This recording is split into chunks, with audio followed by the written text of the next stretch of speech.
आप लोगों का हार्दिक स्वागत है मेरे YouTube चैनल पर। आज मैं भारत और फ्रांस के बीच कृत्रिम बुद्धिमत्ता यानी कि आर्टिफिशियल इंटेलिजेंस के क्षेत्र में किस प्रकार के समझौतों पर हस्ताक्षर किए गए हैं, इन समझौतों का दोनों देशों के द्विपक्षीय संबंधों पर क्या प्रभाव पड़ेगा, इस प्रश्न का उत्तर बताने जा रहा हूं जो मैंने दिया भी था आप लोगों को। और आप लोगों ने अच्छा नहीं लिखा है।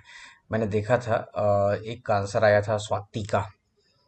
हाल ही में भारत के प्रधानमंत्री ने फ्रांस, तो इन सब आंसर पे मैं बाद में बात कर लूँगा क्योंकि ये आंसर अच्छा नहीं है जो मैंने लिखवाया नहीं तो था, लेकिन जो व्हाट्सअप में मैसेज किया था उसी को हूबहू कॉपी किया गया है। बट लिखने का जो प्रेजेंटेशन ही अच्छा है, इसी तरीके से आप आंसर बढ़िया से कर लीजिएगा। एक आंसर था रविन्द्रनाथ टैगोर और गांधी के शिक्षा और राष्ट्रवाद के प्रति सोच, इसको बाद में देखेंगे क्योंकि आंसर तैयार करने में टाइम लग गया। पहले इसको बता देता हूँ आप लोगों को। तो भारत और फ्रांस के बीच में जो एआई आर्टिफिशियल इंटेलिजेंस पे जो समझौता हुआ है उसी को लेकर के हम लोगों को बात भी करना है। तो एआई का मतलब आप लोगों तो जानते ही होंगे। आर्टिफिशियल इंटेलिजेंस क्या है? तो कृत्रिम बौद्धिकता, यानी कि वैसा मशीन जो मानव बुद्धि की तरह व्यवहार करता है ना, तो वो एआई का ही रूप होता है। तो इसमें परिभाषा देने की आवश्यकता नहीं है। जैसे हम लोग देखते हैं कि यूट्यूब वगैरह पे अचानक से आप कोई वीडियो देखते हैं तो उसी से मिलता जुलता वीडियो आना शुरू हो जाता है, तो वो एक एआई का ही इम्पैक्ट होता है कि आपके चॉइस के एल्गोरिदम के आधार पर वो अगला वीडियो सजेस्ट करना शुरू कर देता है। तो एआई का अब तो फ़ोन वगैरह में भी आना शुरू हो गया है। सैमसंग का जो भी मॉडल है, एप्पल का जो मॉडल है उसमें एआई फीचर्स आने शुरू हो गए हैं। तो एप्पल वाले में आईफोन इंटेलिजेंस करके आना शुरू हो गया है। तो एआई का मतलब आप जानते रहेंगे, नहीं भी जानते रहेंगे तो कोई खास हम लोगों को इस पे बात नहीं करना है, क्योंकि पूछा गया है 100 शब्दों में भारत और फ्रांस के बीच में कृत्रिम बुद्धिमत्ता पे समझौते। तो जो समझौता हुआ है उसको आप समझेंगे। पहला है कि इंट्रोडक्शन आपको कैसे लिखना है। इंट्रो मैंने लिखा है, लेकिन आपको तो एक ही लाइन में लिख देना है कि भारत और फ्रांस ने एआई के क्षेत्र में महत्वपूर्ण समझौते पर हस्ताक्षर किए हैं। इसे निम्न बिंदुओं में देखा जा सकता है। ठीक है, उसके बाद आपको सीधा टू द पॉइंट आंसर करना शुरू कर देना है। लेकिन मैंने एक भूमिका इसलिए लिख दिया ताकि लंबे प्रश्नों के लिए आप इसको ध्यान में रख सकते हैं। तो इन समझौते का उद्देश्य दोनों देशों के बीच एआई के विकास और उपयोग को बढ़ावा देना है, साथ ही यह सुनिश्चित करना है कि एआई का उपयोग मानव विकास और जनहित के लिए किया जाए। तो पहली बार आप देखेंगे ना कि अंतर्राष्ट्रीय मंच से भारत के प्रधानमंत्री ने जनहित की भी बात करना शुरू कर दिया है। तो आप इसको ध्यान रखिएगा। उसके बाद जो समझौते हुए हैं ना, उसमें सबसे पहला समझौता हुआ, समझौते का मुख्य जो बिंदु है पहला, वो है एआई एक्शन समिट में सह अध्यक्षता। मतलब साथ साथ भारत के प्रधानमंत्री और फ्रांस के राष्ट्रपति ने साथ साथ चेयर किया है। तो भारतीय प्रधानमंत्री ने फ्रांस के राष्ट्रपति के साथ मिलकर तीसरे अंतर्राष्ट्रीय कृत्रिम बुद्धिमत्ता शिखर सम्मेलन ये आयोजित किया गया है। 10-11 फरवरी को ही पेरिस में किया गया था। तो लिखना नहीं है। तीसरे अंतर्राष्ट्रीय कृत्रिम बुद्धिमत्ता शिखर सम्मेलन की सह अध्यक्षता की। इस सम्मेलन का उद्देश्य रिस्पॉन्सिबल एआई का विकास, तो रिस्पॉन्सिबल एआई का विकास, सभी के लिए एआई तकनीक की समान उपलब्धता और खुले स्रोत ओपन सोर्स एआई प्रणालियों के माध्यम से पारदर्शिता को बढ़ावा देना था। इसको अच्छे से आप समझेंगे। एआई एक्शन समिट में सह अध्यक्ष, तो सह अध्यक्षता करने का तात्पर्य होगा, जैसे मान लीजिए कि एआई को रेगुलेट करने के लिए एक अंतर्राष्ट्रीय मीटिंग बुलाया गया, जहां दो देश यानी कि भारत और फ्रांस की सरकार मिलकर के ये तय करते हैं कि एआई का इस्तेमाल इंसानों के फायदे के लिए कैसे किया जाए और गलत इस्तेमाल को कैसे रोका जाए। बात को समझिए। जैसे एआई का क्या है, अ, जिम्मेदार एआई का विकास, रिस्पॉन्सिबल एआई का विकास। इसका मतलब ये हो गया कि एआई का जो इस्तेमाल है वो इंसानों के लिए लाभदायक हो और इसका जो गलत इस्तेमाल है उसको रोका कैसे जाए। तो इसी उद्देश्य से भारत और फ्रांस ने एआई एक्शन समिट का नेतृत्व भी किया है। तो इसका इम्पैक्ट क्या पड़ेगा? तो इसमें पहला ही इम्पैक्ट पड़ जाएगा कि भारत और फ्रांस वैश्विक स्तर पर एआई पॉलिसी मेकिंग में महत्वपूर्ण भूमिका निभाना शुरू कर देगा। तो ये इसका इम्पैक्ट हो गया। तो पहला आप लोगों ने याद कर लिया होगा, और चूंकि बीपीएससी में 100 शब्दों में ही लिखना है तो आप ध्यान रखेंगे, इसमें सिंपल लिख देंगे कि भारतीय प्रधानमंत्री या दोनों देशों के, चूंकि एक में तो राष्ट्रपति है ना, तो भारत के प्रधानमंत्री और फ्रांस के राष्ट्रपति ने तीसरे अंतर्राष्ट्रीय कृत्रिम बुद्धिमत्ता शिखर सम्मेलन का सह अध्यक्षता किया, और जिसका उद्देश्य रिस्पॉन्सिबल एआई का विकास था। ठीक है, तो इसको आप लोग लिखिएगा या आप लिख दीजिएगा मुख्य समझौते, क्योंकि बीपीएससी में तो बहुत कम शब्दों में लिखना पड़ेगा, और समझौता करके आप लोग जो इधर उधर खींच देते हैं ऐसे करके। तो एआई एक्शन समिट में भारत और फ्रांस सह अध्यक्षता की, तो इसको लिख दीजिए। फिर उसके बाद इधर से ऐसे आकर के 3-4 ऐसे पॉइंट आप बना दीजिएगा, मुख्य समझौता। और फिर पूछा है कि इस समझौते का दोनों देशों के मध्य संबंधों पर क्या प्रभाव पड़ेगा, तो फिर ऐसा ही एक बना दीजिएगा, संबंधों पर प्रभाव। ठीक है, और ऐसे करके जो भी प्रभाव है पॉइंट में आप इसको चाहे तो ऐसे करके लिख सके अच्छे से प्रेजेंट कर दीजिएगा। ठीक है, तो हो जाएगा काम, बन जाएगा काम खत्म। और थोड़ा सा निष्कर्ष भी जरूर डाल दीजिएगा, ताकि लगे नहीं कि आपने तीसरी कर दिया है सिर्फ डायग्राम बना करके। तो भारत और फ्रांस के जो हेड थे, तो एआई एक्शन समिट में अध्यक्षता साथ साथ वो किए थे, मैंने इसको समझा भी दिया है। दूसरा हो गया कृत्रिम बुद्धिमत्ता पर भारत फ्रांस घोषणा पत्र, एक डिक्लेरेशन भी लेटर तैयार किया गया है। तो दोनों देशों ने एआई अनुसंधान, यानी कि उसमें क्या रिसर्च होगा, इनोवेशन और डेटा सुरक्षा, है ना, तो डेटा सिक्योरिटी में सहयोग बढ़ाने के लिए एक संयुक्त घोषणा पत्र पर हस्ताक्षर किया है। इस घोषणा पत्र में दोनों देशों ने जनहित के लिए एआई की अवधारणा, डिजाइन और विकास, इन तीनों शब्दों को जरूर से याद रखेंगे। हो सकता है कि इसी पे सवाल बीपीएससी या यूपीएससी पूछ दे कि या भारत और फ्रांस ने एआई की अवधारणा, डिजाइन और विकास के लिए समझौता किया है या रूपरेखा तैयार करने के लिए घोषणा पत्र पर हस्ताक्षर किए हैं। आप इसको किस रूप में देखते हैं? तो एआई की अवधारणा, डिजाइन और विकास के लिए एक रूपरेखा बनाने के महत्व को साझा किया है। इसमें मानवाधिकारों और मौलिक स्वतंत्रता का सम्मान करने की बात की गई है। इस पहल का उद्देश्य एआई के नैतिक और जिम्मेदार उपयोग को सुनिश्चित करना है। इसके साथ ही सतत विकास लक्ष्यों की प्राप्ति के लिए, तो जो सस्टेनेबल डेवलपमेंट जो गोल्स होते हैं उसकी प्राप्ति के लिए एआई की क्षमता का उपयोग करने का संकल्प लिया गया। तो जैसे मान लीजिए कि ये जो घोषणा पत्र हुआ है, अब इसको भी आप समझने की कोशिश करें। जैसे चैट जीपीटी का आप लोगों ने नाम सुना, ये सब जो है क्या है, एआई टूल्स है। डीपसीक आया था। तो एआई टूल्स का सही तरीके से विकास किया जाए, जिससे शिक्षा में, स्वास्थ्य में, विज्ञान में बहुत बड़ा बदलाव ला सकते हैं।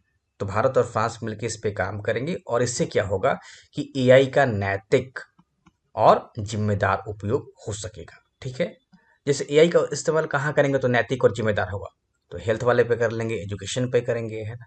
तो इस कारण से आप ध्यान रखिएगा।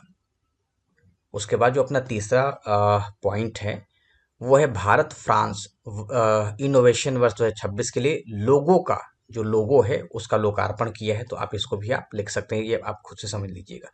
एक है Indo French digital sciences centre की स्थापना, भारत के विज्ञान और प्रौद्योगिकी विभाग और फ्रांस के इंस्टीट्यूट नेशनल, तो आप फ्रांस के यही चुपचाप लिख दीजिएगा, INRIA के बीच एक आशय पत्र हस्ताक्षर किया है, जिसका उद्देश्य Indo French centre for digital sciences की स्थापना करना है। यह केंद्र डिजिटल विज्ञान के क्षेत्र में संयुक्त अनुसंधान और विकास को प्रोत्साहित करेगा। अब जैसे मान लीजिए दोनों देश हैं, भारत और फ्रांस है, ठीक है।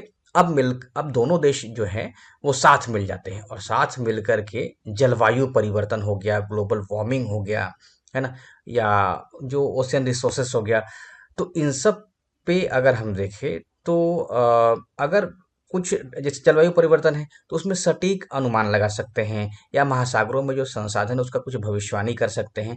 तो ये जो प्रोजेक्ट हो गया ये इसी क्षेत्र में काम करेगा। ठीक है, तो इससे क्या हो कि दोनों देशों के जो वैज्ञानिक है, छात्र है, वो आपस में सीखेंगे भी और सहयोग का भी भावना बढ़ेगा। तो इस प्रकार Indo French digital sciences centre की स्थापना कर देने से भी बात की गई है।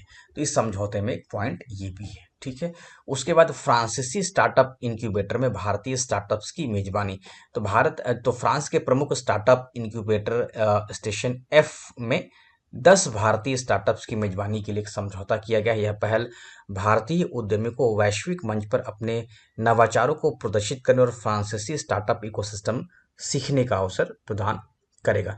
तो भारतीय स्टार्टअप्स के लिए क्या हुआ कि एक नया प्लेटफॉर्म मिल गया, इसका नाम क्या है, स्टेशन F हो गया। ठीक है, अब कोई भारतीय स्टार्टअप जो है वो एआई पे काम करता है, एआई पे काम कर रहा है, और वो अपने इनोवेशन को अंतर्राष्ट्रीय स्तर पे दिखाना चाहता है, तो अब उसको फ्रांस के स्टेशन F में जगह मिल जाएगी। बात को समझ गए।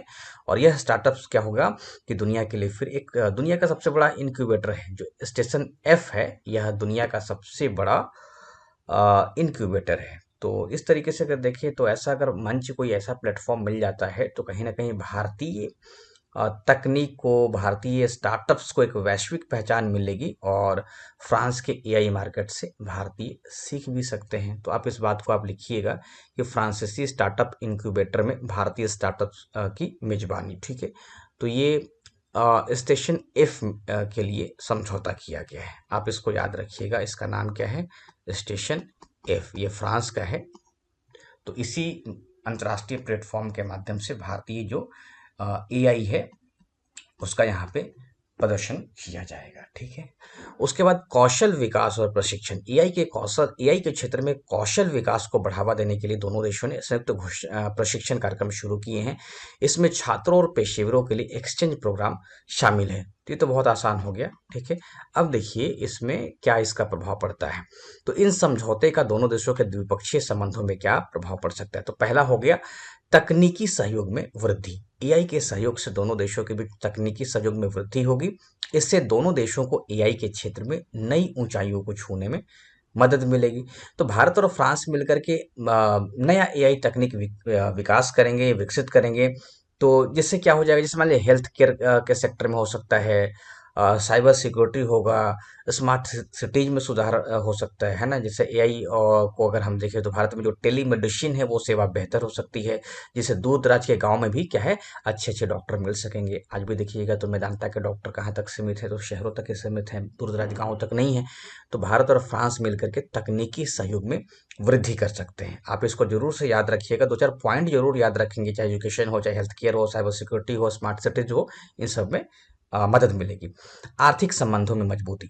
एआई के क्षेत्र में सहयोग से दोनों देशों के बीच आर्थिक संबंधों में भी मजबूती आएगी। एआई से संबंधित उद्योगों में निवेश और व्यापार के नए अवसर पैदा होंगे। एआई के क्षेत्र में सहयोग से दोनों देशों की अर्थव्यवस्थाओं को लाभ होगा। नवाचार और स्टार्टअप्स को बढ़ावा देने के से नए रोजगार के अवसर भी सृजित हो जाएंगे।